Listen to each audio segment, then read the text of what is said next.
covered a lot of ground, a lot of information. Was there anything in particular that stood out of being particular relevance or interest in terms of the programme area? I think this is a very good example of a project that really tried through its 20 plus pilots to address the conditions in the different parts of the program area in 5 regions. And there's a lot of lessons to be learned also on a program level, I think, about the importance of policy being in place for projects to succeed, and the relevance of community engagement and different models for that. So there's a lot of learning on a higher level than just the project in recent. And I think one of the elements that stood out for me running this project in the last 3 years has been that a lot of things change throughout the course of the 3-year period. Now that must be a bit of a challenge when you're running a programme that funds 3-year projects.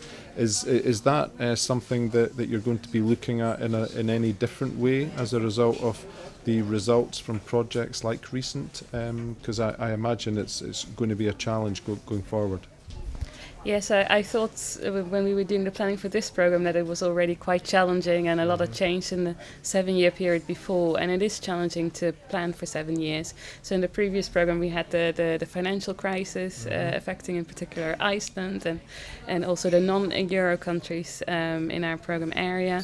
Now we've had some other interesting developments, in particular in the UK. We try when we plan the program to build in some flexibility, and we consider ourselves to be a sort of an open program. We try to listen to projects and try to sort of react to the feedback we get and try to sort of take away some of the barriers. But there are sort of limitations to that as well. But we see this as a cooperation not only between the countries but also between the program bodies and the project. So that's how we try to address this. Okay, and I guess just to close, we all live in communities across the northern periphery and Arctic region. Some of them are more remote and sparsely populated than others. But if I lived in one of these remote communities within the MPA region, what message would you give to them in terms of trying to get involved and be inspired by some of the activities that are happening within the current NPA programme?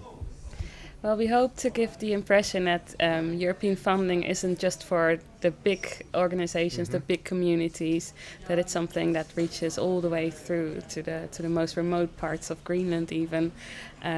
So we hope to, in our program, to be low threshold and to also demonstrate real impact on daily lives of people. In fact, our next annual conference will zoom into that very much. It will be held in Scotland in September, and we will zoom into 3 different types of people that the program does something for.